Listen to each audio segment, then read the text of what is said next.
Very pleased and very happy to announce Sandra Noeth, the next act. Sandra was here in Vienna for many years, for 3 years if I'm correct. She was the chief dramaturge at Tanzquartier until 2014, if my memory doesn't fail me. She was the chief researcher there, did a number of amazing things. We've collaborated on a few. It was always really exciting to work with Sandra. She's an amazing researcher. Main focus of her work is the body. And today, little talk that she will give us is about the body of evidence and about bordering and, the borders within us and the borders everywhere. Let's welcome Sandra. Thank you very much for coming back again. I know she just arrived from an incredible research trip, and so having her here today is an incredible honor, and thanks again.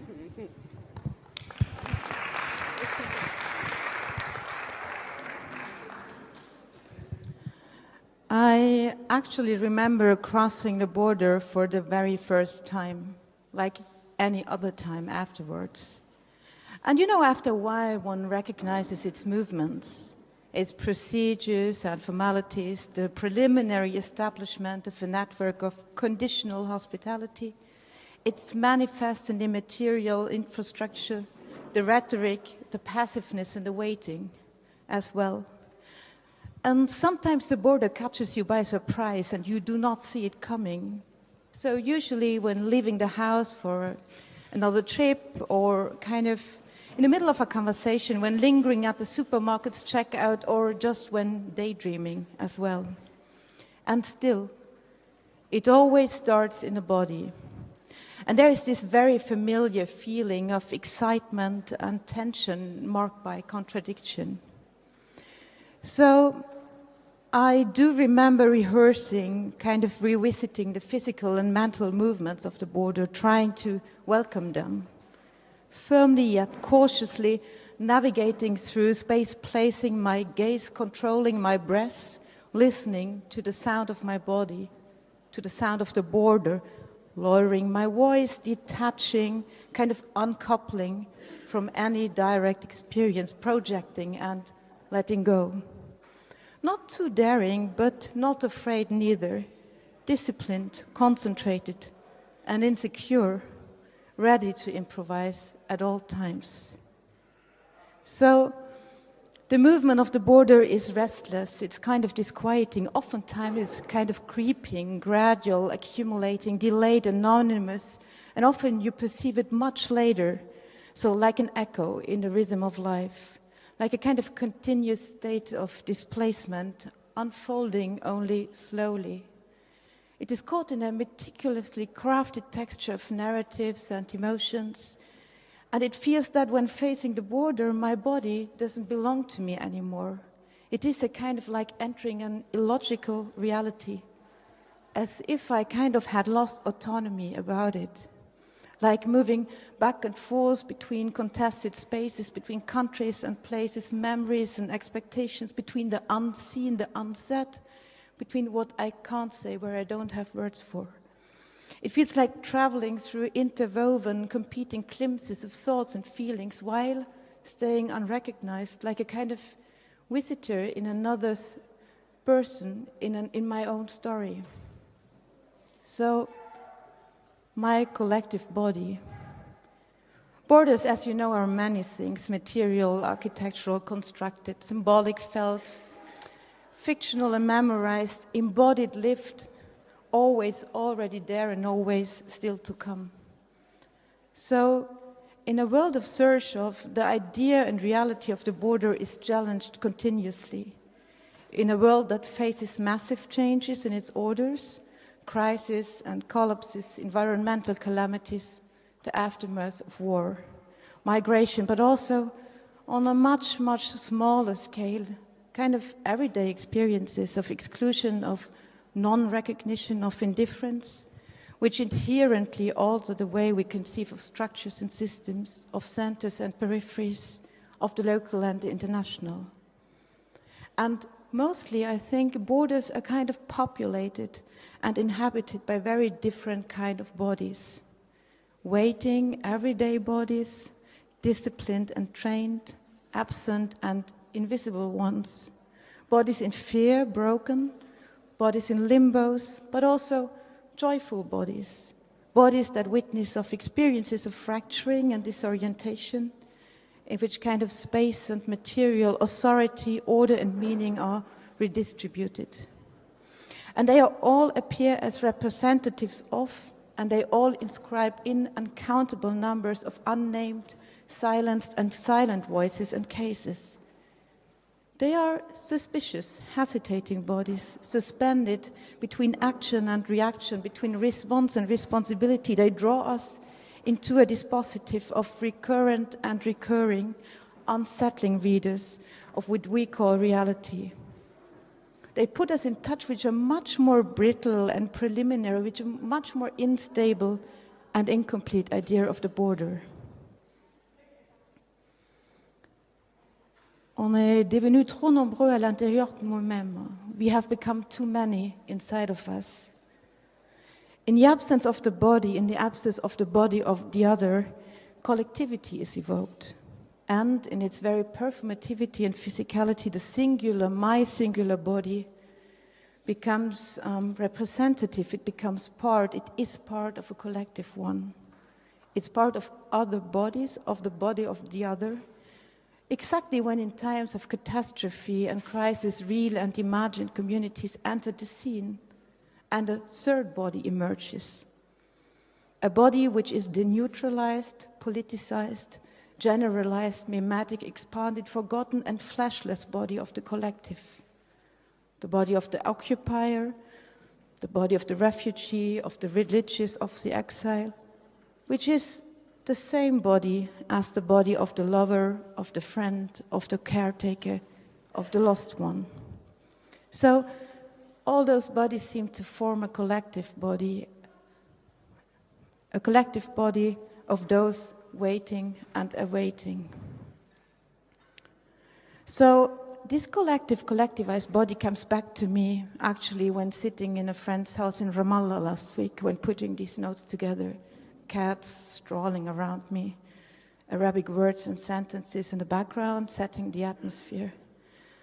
And while I'm talking about this moment of collectivization, I'm thinking of all those many dialects and languages in Arabic, about the constant state of transformation and reformulation that you're in, that is part of it, and how much this risks to be just washed out and neutralized and silenced and not differentiated in becoming border, in becoming collective.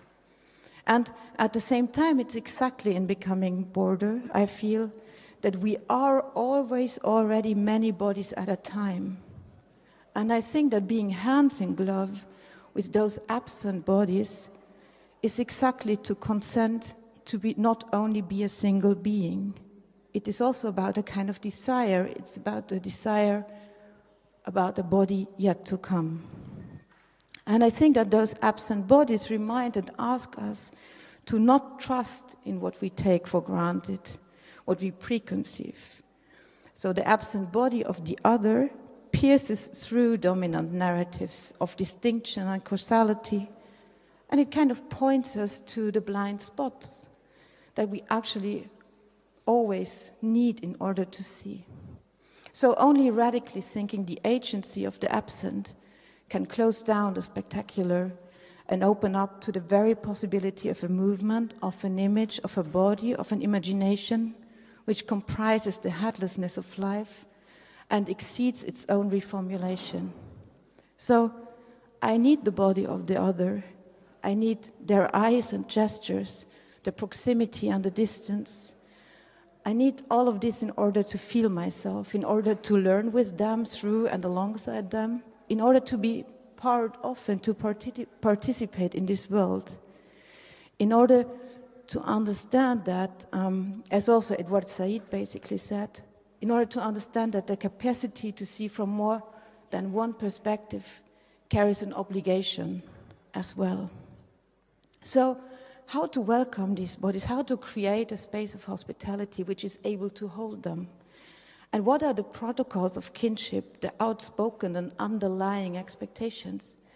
how to escape this kind of urge or this kind of need to just squeeze everything into my logics, squeeze it into a form as long until I can understand. That means that I can recognize and read it. Maybe becoming border again. So, becoming border, to feel it, to carry it in your body before it becomes visible. Smelling and sensing the border under your skin before it finds into an imitable and into an exterior form. This takes place and this shapes your body. It's a physical and a visceral experience.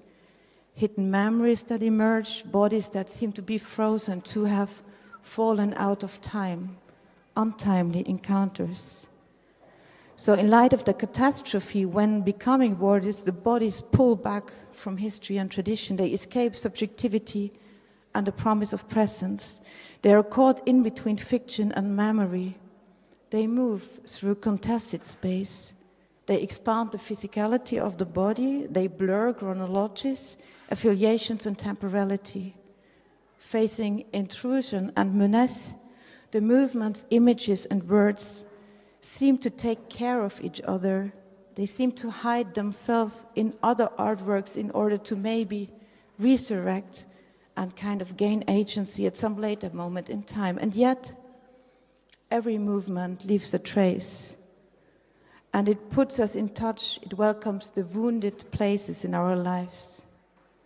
And this is like visiting any catastrophic place. Harmed, left over, destroyed, seamed by bodies in contradiction, in tension, again referring back to themselves, torn in responsive dynamics. But yet, in a very physical sense, a wound bears a double movement. It marks, one hand side, a kind of intrusion into the body, an illness, a harm, a traumatic kind of experience, negligence, not taking care. But at the same time, a wound also demonstrates the ability of the body to heal, to re-establish itself, and also its environment. So, wounds are both. They are signs and locations of weakness, and wounds are also signs and locations of empowerment and care. So, they reorient our perception. They allow us to feel our individual and collective body again.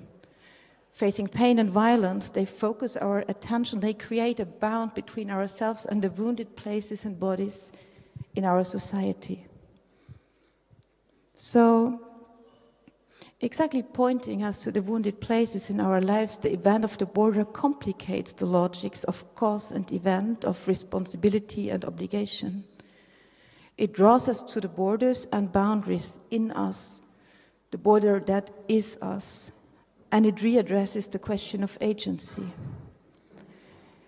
I think it also reintroduces a kind of ethical stance into discussion, and I hope that it invites us to silence and to listening. So, to listen, to interrupt yourself and to go towards the other, to open yourself to all the possibilities that arise in you by the words of the other, the logic of the other, the breath of the other. To listen and to accept and to surrender to that which enters you so that it settles in you and remains in you. This is what we have lost. For our words now fall to the ground in front of us before they reach their target. And if they succeed, they arrive at a barren, destroyed land, like our language. So, this is words of a friend, and words of a friend that stay with me, a kind of soft warning and at the same time an unbearable call, a call to go to a place where the poetic hurts and to just stand it. So, the movement of becoming border puts us in relation, puts us in contact to the other which is in us. It confronts us and reminds us of all the absent bodies that we carry with us, that we carry in us and that are mobilized in the experience of the border. But then, acts of participation. This is my time, no? My contemporaneity. But I still wonder how to be part of it, how to participate in it. How can I belong to this time? How can I stand in front of you? How can I walk and how can I feel the soil that I'm standing on? The materiality, to feel how hard it is, and at the same time, I can feel that my body adapts to it and resists to it. I can feel the fatigue as well coming back from elsewhere. I can feel this urge to rest, but to rest where and what for? And how can I get rid of the violence, of the loneliness that has been entering my body over the last couple of weeks? So, agency, I don't know. I can tell you that what I'm most afraid of is indifference and carelessness. So when I follow the movement of the bordering body, when I return to the reality of the streets and pathways of the borders and thresholds, when I travel back in my imagination to all the uncountable, unnamed, silent and silenced bodies, it is already there, the border, it's part of me. And of course there is all these loud images, bodily, physical, choreographed images that we invented, that we made up to be in touch with the border and boundaries in our life, with the disquieting movements. Images, and you know them all, of torn and harmed bodies cramped together in masses, dead and bleeding. So I suppose we all recognize them. We have seen them before, we have maybe stored them, kind of in a safe distance. You know, we have given them a form and a place very carefully in order to, when they appear right in front of us, in front of our eyes these last days and weeks and months, we might even need to look twice, no? In order to understand that this is not old memories or any bad dreams, but this is now. It's not far away, it's just in front of us. It's not in another person's country. It's pretty much part of our everyday life. Exactly the disquieting movement of the border sneaking into us. So, these pictures and scenes and the realities that they refer to, the presence of death in my life, they make me shiver and they leave me with grief and rage, with vulnerability as well. And this is a physical reaction first, a tension, a presence, a change in the very texture of my skin, a changing rhythm of my breath, an intuitive and yet, I suppose, very choreographed and embodied reaction. It means nothing. And it means everything at the same time. We are all equally far from love. But they make us understand that conflict and borders are not just given. They are not unshakable and preset. But they are actually something that we continue weaving, know that we contribute also maintaining day by day. This challenges our cultures of representation, and it kind of introduces a process of denormalization, a process which produces attention for how we kind of create a certain aesthetics for borders and boundaries. It questions the status of documents. It forces up a kind of discussion. It seeks to introduce a distance to something that has become everyday. And it confronts us with the consequences, and I would say, ultimately with the violence of our own inscriptions. And again, I wonder how to act, how to move, how to write, and how to talk with you as a body which is feeling and thinking.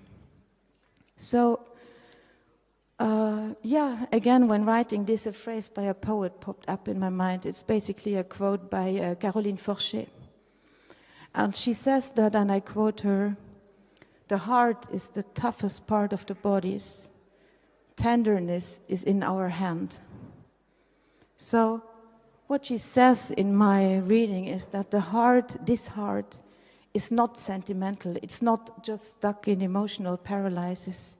It's not a secret keeping organ or a kind of uncontrollable and hence irresponsible muscle. But actually, it is much more tough than what we were thinking. The heart makes us carry the real question of how we treat other human beings and the world in our body. A question that actually lies in our hands which we can effectively control. So again, this is not about a materialistic or an idealistic interpretation of identity, But I think it does point us to a kind of gap between awareness and action. And it carries an obligation, at least to me, to readdress our means and modes of agency. It welcomes us to be even more precise in dealing with people, with images and words, and to engage in an agency which is not about consenting, assimilating, or about being similar. It is an agency which lies not in having the same dream, but about being able to dance and to move in the dream of the other. And I propose to stay with this thought and to stay with these bodies of evidence, and want to finish this talk with a humble and very open-ended question that might maybe even seem so evident, not to say banal. Just a call to not mistake borders as stable, preset, and unchangeable structures, but to understand that they are not primarily a spatial category, but a relational one. That they are not only identitarian constructs and constructures, but in their very dynamic processes, they kind of they need to acknowledge the singularity of difference. That they are not unshakable, no, they are not just kind of fixed tools of power, but again, they are something that we continue maintaining and weaving, all of us, day by day. So the border in us, the border that is us, and in all awareness of the pain and suffering that is related to those in reality, and all the realities that we kind of face when facing the other. But this kind of border might then exactly be a way to encounter this disquieting, contradictory, and responsive movement of the border. The bodies of, the bodies in and as evidence introduce an ethical dimension into the discussion. They make us look on how we move physically, discursively, artistically through contested space. They confront us also with the effects of fracturing that borders introduce on many levels. They stir up questions about our own involvement, about participation, about responsibility, and responsibility again in constructing and maintaining borders. And they also call us for kind of agency as artists, as thinkers, as an audience, as citizens. They follow the movement of which seems to be motionless. And yes, this is disquieting. It's uneasy because it asks us to leave our safe positions. And yet, there is nothing to claim and there is nothing to wait for. The ghosts have already been in the house for long. Thank you very much.